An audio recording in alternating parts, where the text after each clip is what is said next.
बिस्मिल्लाहिर्रहमानिर्रहीम। अस्सलाम वालेकुम। उम्मीद करती हूँ आप सब खैरियत से होंगे। आज मैं आप लोगों के लिए जो रेसिपी लेके आई हूँ तो वो आप लोग देख के ही समझ जाएंगे इंशाल्लाह। तो खशखश बनाने के सालन जो मैं आप लोगों के लिए लेके आई हूँ तो वो नहायत मुनफरिद और बहुत आसान तरीके से मैं आज आप लोगों को खशखश बनाने का तरीका बताऊँगी। और यकीनन जब इंशाल्लाह आप लोग उसे ट्राई करेंगे तो आप लोग को भी बहुत ही मज़ेदार और अच्छा सा टेस्ट खाने को मिलेगा। तो इसके लिए सबसे पहले आपने क्या करना है कि मैं आगे चल के आपको बताऊंगी कि मैंने खशखश वगैरह पहले से ग्राइंडर करके रख ली थी। तो आपने क्या करना है, क्वांटिटी खशखश की जितनी लें आप उससे आधी जो है आप प्याज ले लें। और हरी प्याज में भी ये बहुत मज़ेदार बनती होगी, मुझे नहीं पता, ये मैंने पहली दफ़ा हरी प्याज में बनाई थी और ये वाकई बहुत मज़ेदार भी बनी थी। तो ये है कि ये मैंने अपनी खाला की स्पेशल फरमाइश भी बनाई थी, उन्हें बहुत पसंद थी और उन्हें खानी थी हरी प्याज में। तो मेरे पास जितनी थी हरी प्याज फिल वक्त तो मैंने वो डाल दी थी इसके अंदर, लेकिन वो कम थी तो मैंने इसके अंदर हमारी रेगुलर प्याज भी इसके अंदर ऐड कर दी थी।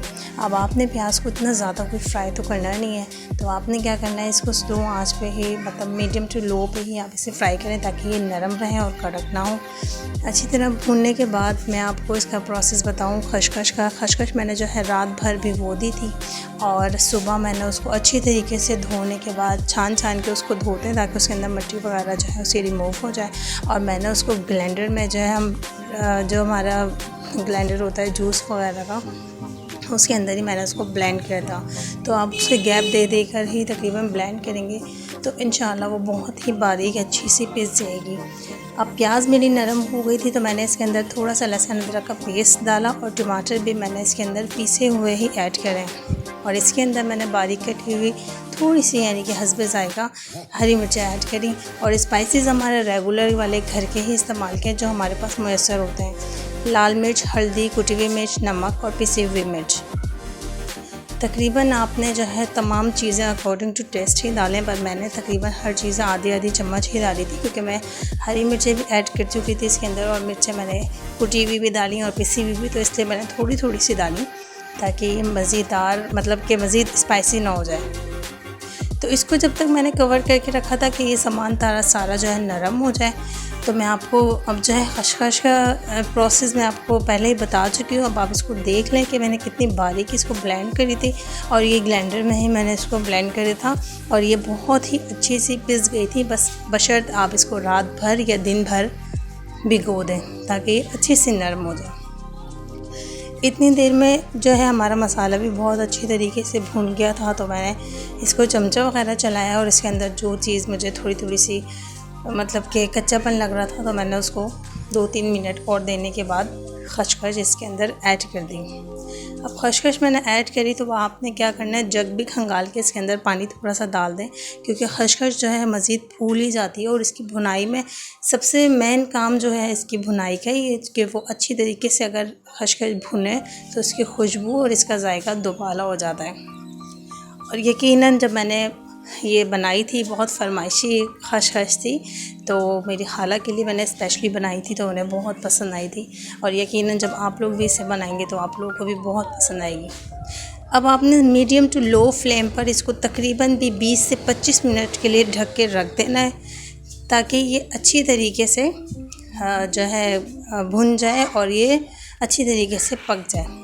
अब आप देख रही हैं कि ये बहुत मज़ेदार से इसके ऊपर ऑयल आने लग गया है, लेकिन अभी ये फ्राई नहीं हुई है क्योंकि इसके अंदर अभी आप देख रहे हैं थोड़ा सा जो है पानी है। अब आपने इसको तकरीबन भी 10 मिनट या 8 मिनट या 60 मिनट या जिसके जितने हिसाब से फ्राई हो सकती है आप इसे अच्छी तरह फ्राई करें।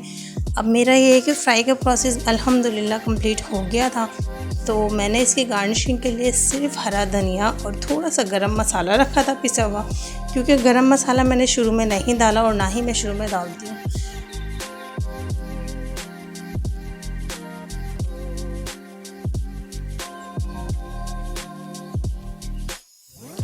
गार्निशिंग के लिए सिर्फ आप इसके अंदर हरा धनिया, हरी मिर्च और अदरक डाल सकते हैं। अदरक बहुत सारे लोगों को पसंद नहीं होती, लेकिन अगर जिसको पसंद है तो वो डाल सकते हैं, जिसको नहीं पसंद है वो इसको स्किप भी कर सकते हैं।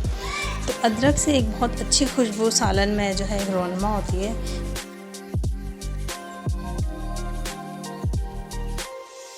गरम मसाले की वीडियो मैं बनाना जो है भूल गई थी, तो आप लोग ज़रूर इसके अंदर लास्ट में गरम मसाला ऐड करिएगा।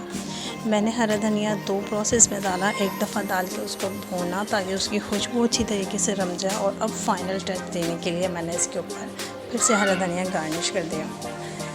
तो अब आप लोगों को मेरी वीडियो ज़रा सी भी पसंद आए तो आप प्लीज़ इसको लाइक कर दिया करें, फैमिली एंड मेम्बर्स में शेयर कर दिया करें, चैनल को सब्सक्राइब कर दिया करें, नोटिफिकेशन बेल को ज़रूर ऑन कर लिया करें ताकि आने वाली तमाम वीडियोस की न्यू नोटिफिकेशन आप लोगों को आसानी मैसर हो सके।